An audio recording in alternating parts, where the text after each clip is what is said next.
بسم اللہ الرحمن الرحیم الحمدللہ رب العالمین والصلاة والسلام علی سید الانبیاء والمرسلین وعلی آلہ واصحابہ اجمعین. عزیز طلبہ کرام، ہم نے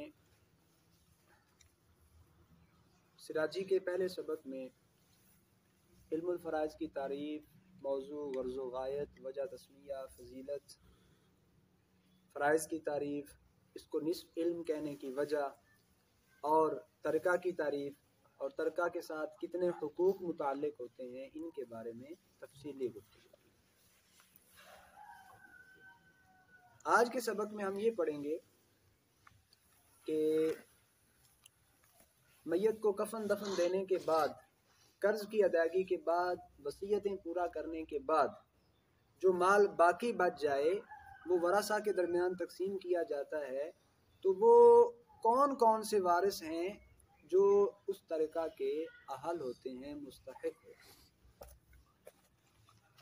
مصنف نے فرمایا فَيُبْدَأُ بِأَصْحَابِ الْفَرَائِضِ وَهُمُ الَّذِينَ لَهُمْ سِهَامٌ مُقَدَّرَةٌ فِي كِتَابِ اللَّهِ تَعَالَى ثُمَّ الْعَصَبَاتِ مِنْ جِهَةِ النَّسْبِ وَالْعَصْبَةُ كُلُّ مَنْ يَأْخُذُ مَا أَبْقَتْهُ أَصْحَابُ الْفَرَائِضِ وَعِنْدَ الْإِنْفِرَادِ يُحْرِزُ جَمِيعَ الْمَالِ ثم بالعصبة من جهة السبب وهو مولى العتاقة ثم عصبته على الترتيب ثم الرد على ذوي الفروض النسبية بقدر حقوقهم ثم ذوي الأرحام ثم مولى الموالاة ثم المقر له بالنسب على الغير بحيث لم يثبت نسبه بإقراره من ذلك الغير إذا مات المقر على إقراره ثم الموصى له بجميع المال ثم بيت المال. یہ جی 10 اصناف ہیں. کتنی؟ 10. لیکن اس میں آپ نے چند باتیں ذہن میں رکھنی ہیں. پہلی بات تو یہ کہ ایسا نہیں کہ یہ 10 کی 10 اصناف موجود ہوں تو ساری کی ساری ترکہ کی مستحق ہوں گی. ایسا نہیں ہوگا. اس میں ایک خاص ترتیب ہے، اور وہ ترتیب جیسے جیسے میں آپ کے سامنے بیان کرتا جاؤں گا بات واضح ہوتی جائے گی. فی الحال آپ اتنا ذہن میں رکھ لیں کہ یہ سارے کے سارے موجود ہوں تو سارے کے سارے وارث نہیں بن جائیں گے ترکہ کے، بلکہ جو اولاً مخصوص اقسام ہیں ان کے ہوتے ہوئے بعد والی اقسام کو کچھ بھی نہیں ملے گا. ہاں جی، تو پہلی قسم ہے اصحاب فرائض. اصحاب فرائض ابتدا کس سے کی جائے گی؟ فَيُبْدَأُ بِأَصْحَابِ الْفَرَائِضِ، اصحاب فرائض سے ابتدا کی جائے گی. اصحاب فرائض کنہیں کہا جاتا ہے، اس کی تعریف کیا ہے؟ مصنف نے خود ہی تعریف بیان کی. وَهُمُ الَّذِينَ لَهُمْ سِهَامٌ مُقَدَّرَةٌ فِي كِتَابِ اللَّهِ تَعَالَى. یہ ہے اصحاب فرائض کی تعریف. اصحاب فرائض ان وارثوں کو کہا جاتا ہے جن کا کتاب اللہ میں حصہ مقرر کر دیا گیا ہے. قرآن مجید میں جن کا حصہ مقرر کر دیا گیا ہے انہیں کیا کہتے ہیں؟ اصحاب فرائض. آگے وہ آ رہے ہیں، ان کی 12 قسمیں ہیں. 4 مرد ہوتے ہیں اور 8 عورتیں. تو ابتدا ان سے کی جائے گی، پہلے انہیں دیا جائے گا اگر یہ موجود ہوں. ثم العصبات من جہت النسب، ان سے جو باقی بچے گا، اصحاب فرائض ان سے باقی بچ جاتا ہوتا ہے. جو باقی بچے گا وہ دوسری صنف کون سی ہے؟ اسبا. اسبا نسبیہ کہا جاتا ہے، جن کا میت کے ساتھ نسبی تعلق ہوتا ہے. میت کے نسبی طور پر وہ رشتے دار ہوتے ہیں. تو اصحاب فرائض سے جو بچ جائے وہ انہیں دے دیا جاتا ہے. اسبا کی تعریف کی کل من یاخذ ما ابقته اصحاب الفرائض وعند الانفراد یحرز جمیع المال. اسبا کسے کہتے ہیں؟ اسبا ہر اس وارث کو کہا جاتا ہے کہ جو اصحاب فرائض سے بچا ہوا مال لے لے، اور اگر اصحاب فرائض میں سے کوئی نہیں، اکیلے اسبات ہیں، تو سارے کا سارا مال لے لے. انہیں کیا کہتے ہیں؟ اسبا. اصحاب فرائض جن کا حصہ کتاب اللہ میں مقرر ہے. اسبا اصحاب فرائض سے بچا ہوا مال لیں، اور اگر اصحاب فرائض میں سے کوئی بھی نہ ہو تو سارے کا سارا مال یہ لے لیں، انہیں کہتے ہیں اسبا۔ یہ دوسری صنف ہے۔ تیسری صنف ثم بالعصبۃ من جہت السبب وهو مولا العتاقہ۔ تیسری قسم ہے اسبا سببیہ، یعنی سبب کی جہت سے جو اسبا ہیں ان کو تیسرے نمبر پر مال دیا جاتا ہے۔ اچھا، اب آپ کے ذہن میں یہ سوال آنا چاہیے کہ ان کو کیسے ملے گا جب دوسری قسم لے لے گی؟ ان کی تعریف یہ ہوئی نا اسبا کی کہ جو اصحاب فرائض سے بچ جائے وہ سارا لے لیتے ہیں، اور اگر اصحاب فرائض نہ ہوں تو یہ سارا لے لیتے ہیں۔ تو پھر ان کی باری وہ اس صورت میں آئے گی کہ اگر یہ دوسری قسم نہ ہو، اسبا نسبیہ اگر نہ ہو تو پھر یہ جو تیسری قسم ہے اس کو مال ملتا ہے۔ پہلی قسم کون سی ہے؟ اصحاب فرائض۔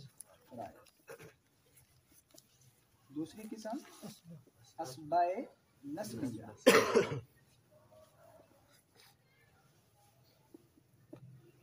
اسبا نسبیہ۔ اور تیسری قسم اسبا سببیہ۔ اب اسبا سببیہ کون ہوتے ہیں؟ مولا عطاقہ۔ مولا عطاقہ کس چیز کو، کس شخص کو کہا جاتا ہے؟ مولا عطاقہ کہتے ہیں موتق کو، آزاد کرنے والے۔ ایک بندے کا کوئی غلام تھا، اس غلام کو اس نے آزاد کیا، مولا نے اسے آزاد کر دیا، تو گویا جب تک وہ غلام تھا آپ نے شریعت کے اصول اور فقہ کی کتابوں میں قواعد پڑھے ہیں کہ یہ جو غلام ہوتا ہے وہ خود مال کا مالک نہیں ہوتا، جو کچھ کماتا وغیرہ ہے وہ اس کے مولا کے سپرد ہو جاتا ہے، اور بعض اوقات اس پر کام کرنے پر پابندی بھی لگا دی جاتی ہے، وہ مہجور، یعنی گویا اس کی اپنی زندگی جو ہے وہ اس کی اپنی ذات کے لیے اس طرح آزاد شخص کی طرح آزاد کرنے کے لیے اسے اختیار نہیں ملتا تصرفات کرنے کے لیے۔ تو جب اس نے اسے آزاد کیا گویا اس نے اسے ایک نئی زندگی دی ہے، لہٰذا اگر وہ شخص جس کو اس نے آزاد کیا ہے وہ فوت ہو جاتا ہے اور اس کے فوت ہونے کے بعد اس کے اصحاب فرائض ورثاء کے اندر تو موجود ہیں لیکن اسبا نسبیہ موجود نہیں، یہ ہیں اسبا نسبیہ موجود نہیں، تو ان سے جو بچے گا وہ اسبا سببیہ کو دے دیا جائے، یعنی اس آقا کو دے دیا جائے گا جس نے اس بندے کو آزاد کیا۔ بات کی سمجھ آ گئی؟ اچھا، چوتھا نمبر ہے جی اسبا سببیہ کے اسبا نسبیہ۔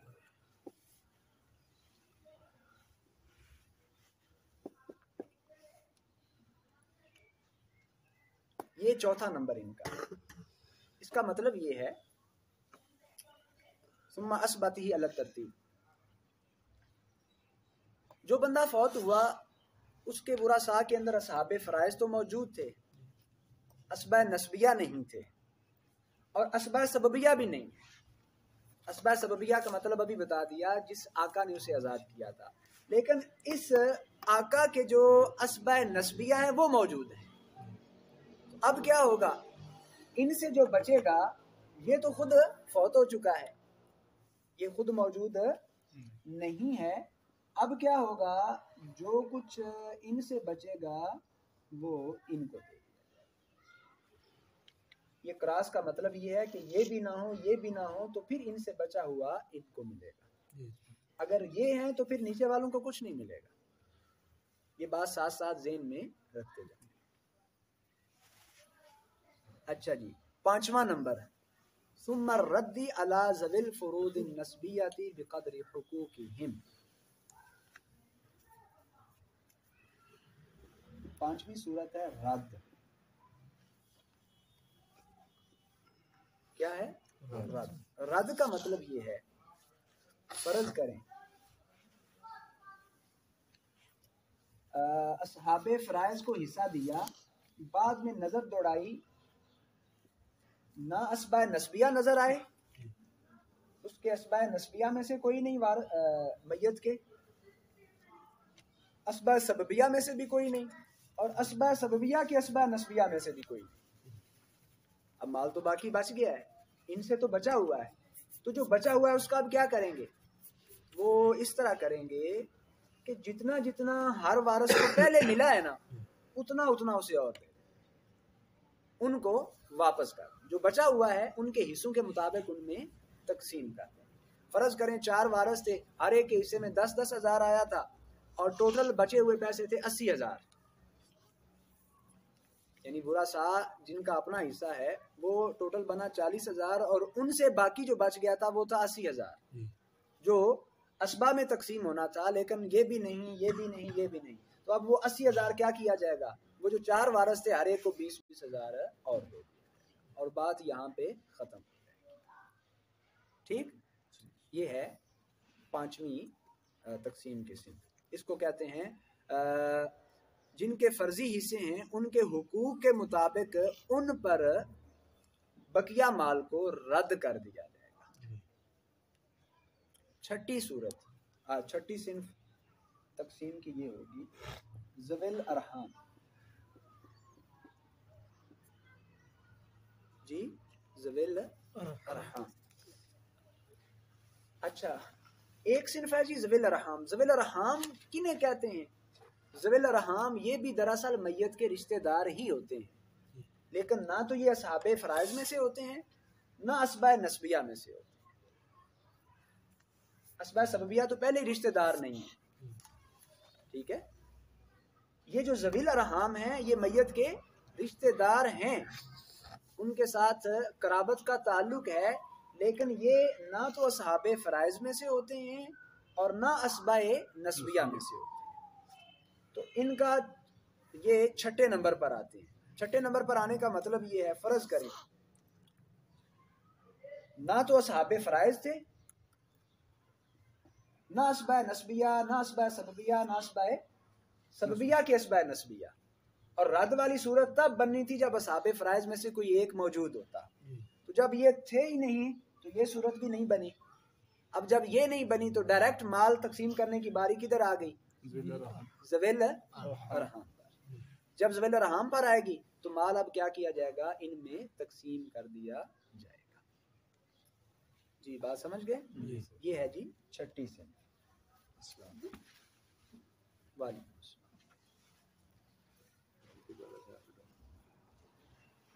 اچھا جی، اس کے بعد ہے ثم مولی الموالاتی۔ بات سن لیں، چلنے دیں اسے۔ پھر ہے مولا موالات، یہ ہے 7ویں صنف۔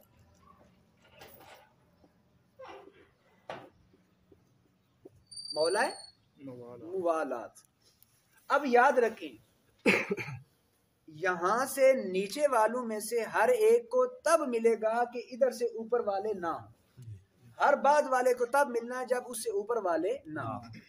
صرف یہاں تک یہ جو پہلی 2 صنفیں ہیں نا، ان سے بچا ہوا یہاں تک تو پہنچتا ہے، ٹھیک، یا اگر یہ نہ ہو تو یہاں بھی پہنچ جاتا ہے، اور یہ نہ ہو تو یہاں بھی پہنچ جاتا ہے، یہ نہ ہو تو پھر رد ہو جاتا ہے۔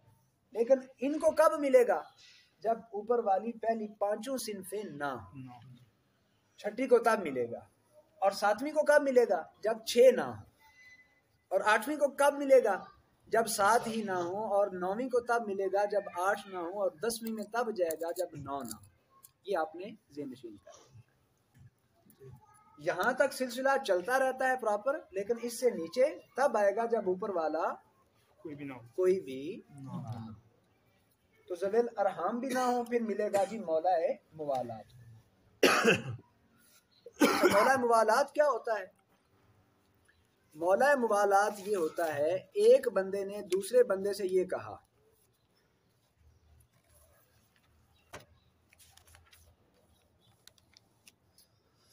جی انت مولائی ترثنی اذا مت وتاکل عنی اذا جنیت۔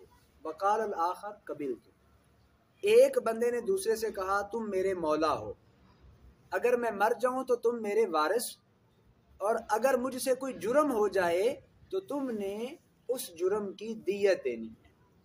دوسرا کہا جی ٹھیک ہے مجھے قبول ہے۔ اب ان دونوں کا آپس کا تعلق کیا ہو گیا؟ مولائے موالات کا۔ اب جس بندے نے دوسرے سے کہا تھا اس بندے کا انتقال ہو گیا، اب اس نے مال چھوڑا، مال چھوڑنے کے بعد دیکھا یہ ہے نہ تو اصحاب فرائض میں سے کوئی اس کا وارث موجود ہے، نہ اسبۂ نسبیہ، نہ سببیہ، نہ اسبۂ نسبیہ اس کے، اور نہ رد کی صورت ہو سکتی ہے کیونکہ ادھر تھا ہی نہیں، اور ذوی الارحام بھی کوئی نہیں، وہ بیچارہ اکیلا ہی تھا۔ تو اب کیا ہوگا؟ اس نے جو کچھ چھوڑا ہے وہ مل جائے گا جی مولا موالات۔ ٹھیک ہے، یہ ہو گئی 7ویں صنف۔ اچھا، اس کے بعد 8ویں صنف کون سی ہے؟ 8ویں صنف ہے ثم المقرری لہ بالنسب علی الغیر بحیث لم یثبت نسبہ باقرارہ من ذلک الغیر اذا مات المقر ولا اقرارہ۔ یہ پوری ایک عبارت ہے۔ پھر اس شخص کو ملے گا جس شخص کے لیے غیر پر نسب کا اقرار کیا گیا۔ ابھی میں ترجمہ کر رہا ہوں۔ ایک شخص کے لیے غیر پر نسب کا اقرار کیا گیا اور اس غیر کی جانب سے اقرار کے ساتھ اس کا نسب ثابت نہیں ہوا، جبکہ اقرار کرنے والا خود اپنے اقرار پر ہی فوت بھی ہو گیا۔ تو ایسی صورت میں جس بندے نے اقرار کیا تھا اپنے اقرار پر فوت ہو گیا تو جس کے لیے اقرار کیا تھا وہ اس کا وارث بن جائے گا۔ یہ ہے 8ویں صنف، مقر لہ بالنسب علی الغیر۔ اس کے لیے علماء نے 4 شرطیں بیان کی۔ کتنی شرطیں؟ 4۔ کہ یہ وارث کب بنے گا؟ جب اس میں 4 شرطیں پائی جائیں۔ کتنی شرطیں جی؟ 4 شرطیں۔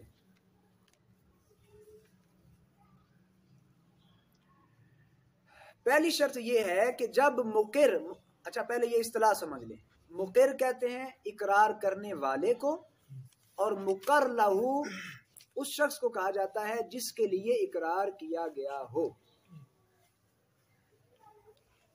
مقر اقرار کرنے والا، مقر لہو جس کے لیے اقرار کیا گیا۔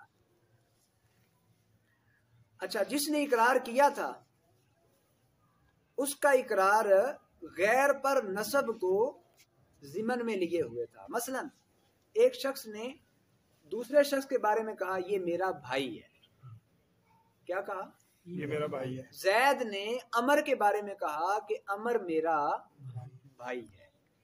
یہ اب نسب کا اقرار، جب وہ اسے کہہ رہا ہے نا زید عمر کو کہ عمر میرا بھائی ہے، گویا وہ عمر کا نسب اپنے باپ سے ثابت کر رہا ہے۔ باپ ہے غیر، یہ جو عبارت میں کہا نا ثم المقر لہ بالنسب علی الغیر، جس کے لیے غیر پر نسب کا اقرار کیا گیا۔ تو اب غیر پر نسب کا اقرار کیسے ہے کہ آپ کسی شخص کے کہیں کہ یہ میرا بھائی ہے، اب اسے بھائی بنانے کا مطلب کیا ہے کہ گویا آپ اسے اپنے باپ کا بیٹا کہہ رہے ہیں، تو غیر پر نسب کا اقرار ہو گیا اس کی جانب سے۔ لیکن باپ کیا کہتا ہے؟ باپ یہ اقرار نہیں کرتا کہ یہ میرا بیٹا ہے۔ یہ بات ذہن میں رکھیں، یہ شرط ہوگی۔ دوسری شرط کہ جس پر اقرار کیا گیا ہے اس نے اس کی تصدیق نہیں کی۔ تیسری شرط یہ ہوگی کہ جس نے اقرار کیا تھا وہ اپنے اقرار پر ہی فوت بھی ہوا۔ وہ اپنے اقرار پر فوت بھی ہوا، یعنی جس نے کہا تھا نا، زید نے کہا تھا عمر میرا بھائی ہے، تو جب زید کا انتقال ہوا آخری دم تک وہ یہی کہتا رہا کہ عمر میرا بھائی ہے، لیکن زید کے باپ نے آج تک نہیں کہا کہ عمر اس کا بیٹا ہے۔ تو یہ 3 چیزیں آ گئیں، غیر پر نسب کا اقرار، اس غیر نے اقرار نہیں کیا، تصدیق نہیں کی، اور جس نے اقرار کیا تھا وہ اپنے اقرار پر ہی فوت ہو گیا، اور خود عمر جو ہے جس کے بارے میں اقرار کیا تھا اس کا نسب مجہول ہونا چاہیے، اس کے باپ کا بھی پتہ نہ ہو۔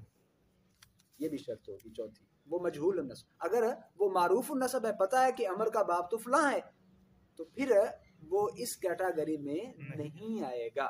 تو یہ 4 شرطیں ہیں. غیر پر نسب کا اقرار ہو، غیر اس کی تصدیق نہ کرے، اقرار کرنے والا اقرار پر فوت ہو جائے، اور جس کے لیے اقرار کیا تھا اس کے باپ کا پتہ نہ ہو. اب کیا ہوگا؟ اب اگر یہ سارے نہ ہوں تو وارث یہ بن جائے گا. کیا بنے گا؟ یہ جس کے بارے میں اس نے کہا تھا نا جی یہ میرا بھائی ہے، اور باپ نے نہیں مانا کہ یہ اس کا بھائی ہے، اور اس کے باپ کا بھی پتہ نہیں ہے. اب وارث یہ، ٹھیک ہے. لیکن کب؟ یہ سارے یہ شرط ذہن میں رکھیں. اچھا جی، اس کے بعد 9ویں صنف ہے جی ثم الموصى له بجميع المال. ایسا شخص جس کے لیے کل مال کی وصیت کی گئی. زید نے کہا جی میرے مرنے کے بعد میرا سارا مال عمر کا ہوا. تو دیکھا کہ نہ اس کے رشتہ داروں میں اصحاب فرائض ہیں، نہ اسباء نسبیہ، نہ سببیہ، نہ ان کے اسباء نسبیہ، اور یہ تھے نہیں، رد بھی نہیں ہو سکتا، ذویل ارحام بھی نہیں، مولا موالات بھی نہیں، مقر لہو بھی نہیں. اب کیا ہوگا؟ سارا مال کسے مل جائے گا؟ جس کے لیے وصیت کی گئی تھی. موسیٰ لہو بجمیع المال.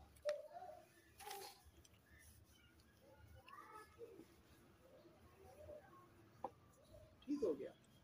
اور اگر یہ بھی نہ ہو تو پھر کیا ہوگا؟ پھر بیت المال، مال بیت المال میں جمع کیا. بات سمجھ گیا جی؟ اگر یہ بھی نہیں پھر مال کدھر چلا جائے گا؟ بیت المال. یہ آپشن تو ہے اور ہمیشہ رہے. کلیئر ہوگی بات؟